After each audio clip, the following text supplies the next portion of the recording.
گزارش ہے کہ ویڈیو کو لاسٹ تک دیکھیں تاکہ بات پوری طرح سمجھ میں آئے. تم پلتے نہیں ہیں وہاں ٹیں ٹیں وہاں سے پی پی, تو بھائی کوئی بات نہیں, ہم گھر میں آیا رکھ لیتے ہیں تنخواہ پہ. بلکہ میں یہاں تک بھی کہتا ہوں کہ وہ بیبی کیئر جو کیا اس کو کہتے ہیں ڈے کیئر, میں اس کا قائل نہیں ہوں, لیکن نہ پیدا کرنے سے بہتر ہے کہ وہاں ان سے پلوا لو پیسے دے کے. نسل ہو ہی نہیں, اس سے بہتر ہے کہ چلو پیدا ہوئی اور آپ نے ڈے کیئر میں رکھوا لیا, ان کو تنخواہ دے کے بھائی تم ہمارے بچے کو پالو, جب سمجھدار ہو جائے تو پھر ہمارے حوالے کر دینا. تو ہوتا تھا یہ عربوں میں ایسا ہوتا تھا. تو بہت سارے حل نکل سکتے ہیں. جن کو اللہ نے خوب مال و دولت دیا ہے ان کے بھی 2 2 3 3, میں کہتا ہوں تم جو مرو گے تمہاری جائیداد تو گورنمنٹ کھائے گی. انسان چاہتا ہے کہ تبھی شریعت نے اولاد کا حصہ زیادہ رکھا ہے. انسان چاہتا ہے میرا سارا مال کون کھائے, میری اولاد کھائے. اور بچے خوش بھی ہوتے ہیں ہمارے باپ نے ہمارے لیے اتنا چھوڑا. تو مالدار لوگ, ارب پتی لوگ, ایسے لوگ میرے پاس آتے ہیں 3 کروڑ روپے ماہانہ. ایک صاحب آئے, ایک یعنی میں اس لیے نہیں بتا رہا کہ گورنمنٹ نے پیچھے پڑ جائے, کتنی آمدن تھی ان کی, ٹیکس بھی دیتے ہیں وہ, کروڑوں روپے ارننگ ہے, ایسا تاجر ہے, بچے 2 ہیں 10 سال میں. تو یار یہ کروڑوں روپے ہیں, 2 بچے 3 بچے, تمہیں کیا مسئلہ ہے بھائی؟ کہہ رہے بیگم ہی نہیں مانتی. میں نے کہا بیگم سے بولو بیگم بچے پیدا کر دو, میں پلوا لوں گا تنخواہ پہ کسی کو آیا رکھ کے. سمجھ آ رہی ہے بات؟ تمہاری صحت اچھی, وہ بیگم کو یہ وسوسہ ڈال دیا نا کہ صحت خراب ہوگی, اس کو بتاؤ بھائی تمہاری بھی فٹنس ہے, اور تمہیں عورت اپنے بچے کو دیکھ کر جتنا اس کی بانچیں کھلتی ہیں, اس کے جو خون بڑھتا ہے نا, کسی چیز کو دیکھ کر ایسا خون نہیں, کیسا پیدا ہوتا ہے تو کیسا چومتی رہتی ہیں اس کو, ہائے میرا منا, ہائے میرا چاند, ہائے میرا. تو یہ اس سے بڑھ کر تو تمہارے لیے کوئی نعمت ہے ہی نہیں. لیکن یہی ہے کہ وہ آگے ایک برطانوی رپورٹ ہے. اچھا یہ ڈاکٹر دوبارہ ان کے میں جملہ مکمل کر لوں. کہتے ہیں کہ اگر عورت کو اپنے اس جسمانی اور ذہنی نظام کا یہ فطری تقاضا پورا کرنے سے روک دیا جائے, یعنی اس کی نفسیات بھی اسی سے خوش ہوتی ہے اور باڈی بھی اسی سے فٹ رہتی ہے, تو اگر یہ اس کے برخلاف چلا جائے تو وہ شکستگی اور عزم حلال کا شکار ہوگی.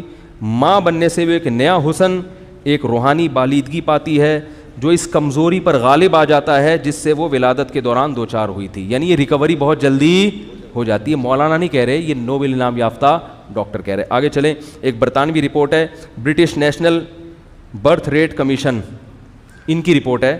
یہ کہتے ہیں کہ مانع حمل کے وسائل کے استعمال سے مردوں کے جسمانی نظام میں برہمی پیدا ہو سکتی ہے.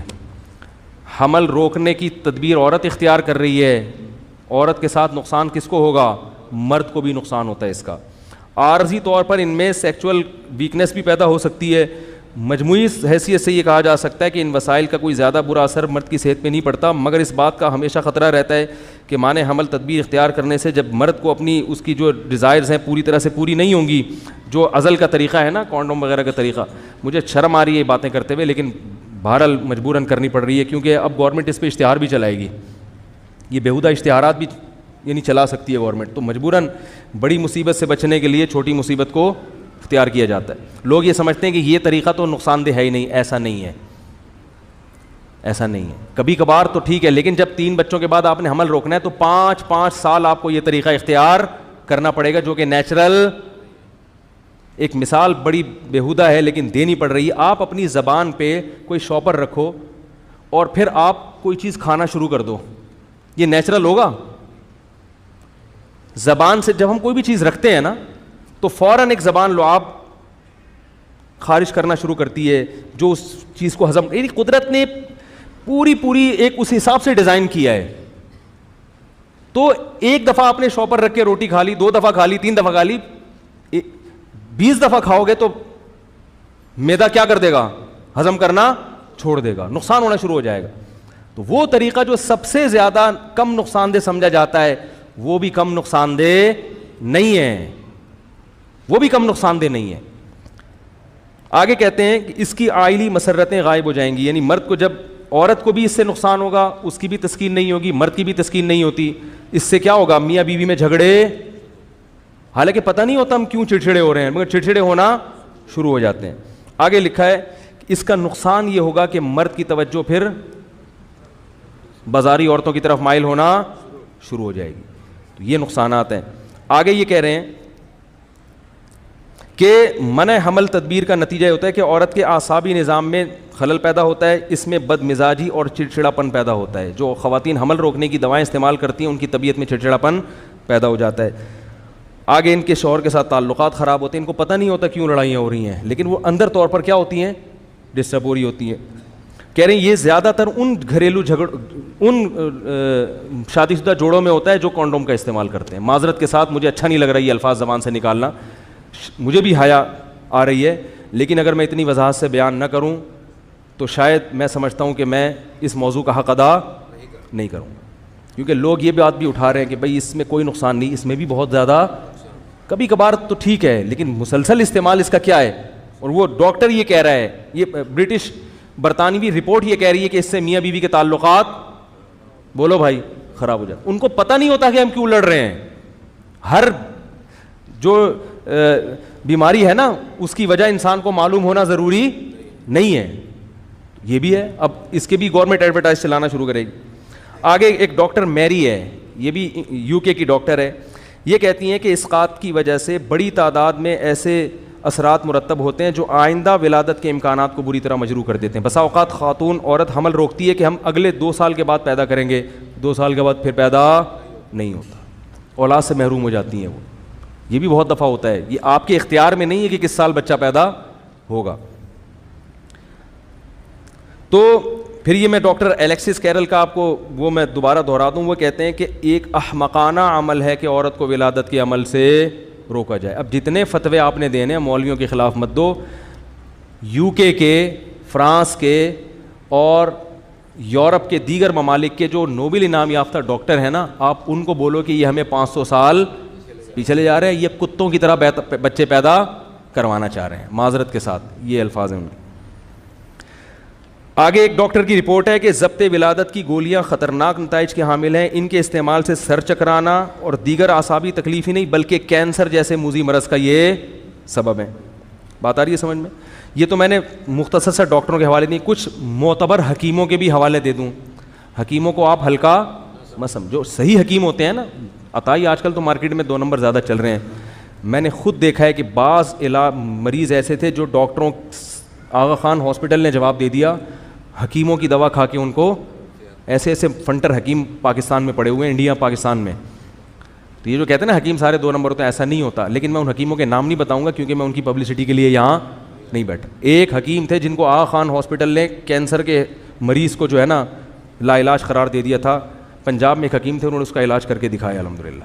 میں ایسے حکیم سے ملا ہوں, ایسے مریض سے ملا ہوں جس کو آغا خان ہاسپٹل نے مسترد کر دیا کہ ٹھیک نہیں ہو سکتا, اور بلوچستان میں ایک پسماندہ علاقے میں ایک حکیم تھا, انہوں نے اس کا علاج کر دیا.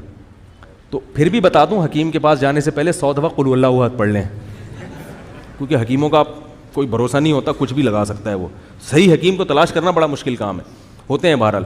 اور میں نے ایک سرجن کو, آرمی کے سرجن کو دیکھا حکیم کی معجون کھاتے ہوئے, کہہ رہے یار کسی سے ٹھیک نہیں ہو رہا, اس کمبخت کی دوا سے میں خود ٹھیک ہونا شروع ہو گیا ہوں. کمبخت تو میں خود اپنی طرف سے کہہ رہا ہوں. تو آپ کو معلوم ہے کہ ہمارے ملک میں چند بڑے حکیم پیدا ہوئے جو واقعی بڑے خاندانی حکیم تھے, جن میں ایک حکیم محمد سعید بھی تھے. حکیم محمد سعید نے یہ مضمون شائع کیا ہے ہمدرد میں جولائی 1985 میں. اس میں یہ انہوں نے پوری ایک عورت کی ہسٹری بیان کی کہ اس کی صحت بگڑتی جا رہی تھی, جس کا میں خلاصہ بیان کر رہا ہوں. بالآخر ہم نے اس سے کہا کہ اولاد کی ولادت پہ آ جاؤ, بچے پیدا کرنا شروع کر دو. اس عورت نے ان کو خط لکھا کہ میری تمام بیماری الحمدللہ ختم ہو گئی. یہ پورا انہوں نے خط اس عورت کا شائع کیا اس اخبار میں. آگے وہ یہ لکھتے ہیں کہ ضبط ولادت کی گولیاں استعمال کرنے والی خواتین فالج کا بھی شکار ہو جاتی ہیں. ہمارے ہاں تو فری میں بانٹی جا رہی ہیں یہ دوائیں. فالج ہو جاتا ہے عورتوں کو ان دواؤں کے استعمال سے. یہ کینیڈا کی رپورٹ ہے. اچھا, کینیڈا کے ایک ممتاز ماہر امراض اعصاب کے مطابق اس نے اب تک جو مشاہدات کی ان کی روشنی میں کہا جا سکتا ہے کہ ضبط ولادت کی گولیاں جب سے استعمال ہونے لگی ہیں خواتین پر فالج کے حملوں کا سلسلہ تیز ہو گیا ہے. ان کے مطابق کہہ دیں جو ہم نے کینیڈا میں اونٹاریو کے علاقے میں جو مشاہدات کیے ہیں, ان کے مطابق 1967 اور 68 کے دوران ان گولیوں کو عوام میں متعارف کرانے کے بعد انہیں استعمال کرانے والے 57% عورتوں کو فالج ہوا ہے. 57% عورتیں کس میں مبتلا ہوئی ہیں؟ فالج میں مبتلا ہوئی ہیں ان گولیوں کے استعمال سے. اسی طرح آگے انہوں نے پوری رپورٹ پیش کی ہے, میرا خیال ہے اس کی ضرورت نہیں ہے کہ یہ. اچھا یہ بھی ایک بات بتاؤں, یہ بی بی سی پہ میں نے خود پڑھی ہے رپورٹ, بی بی سی نومبر 24, اس میں یہ بی بی سی کے پیج پہ خبر شائع ہوئی ہے کہ جو عورتیں حمل گراتی ہیں ان میں جو آن دا ریکارڈ ہیں, جو بچہ ضائع کرا دیتی ہیں نا, ان میں ہر سال انڈیا پاکستان جیسے ملکوں کی بات ہو رہی ہے 68,000 خواتین موت کے منہ میں چلی جاتی ہیں. نہیں یاری بات سمجھ میں, اتنی خواتین بچے کی ولادت سے ہلاک نہیں ہوتی جتنے بچے حمل ضائع کرانے سے ہلاک. یہ تو آن دا ریکارڈ ہے, باقی گاؤں دیہاتوں میں کیا ہو رہا ہے, کتنی عورتیں حمل گرانے سے مر رہی ہیں, اس کا تو کسی کو پتا ہے ہی نہیں. زمانہ ڈھل رہا ہے مغربی تہذیب میں, لیکن میرا ہر رنگ میں ڈھل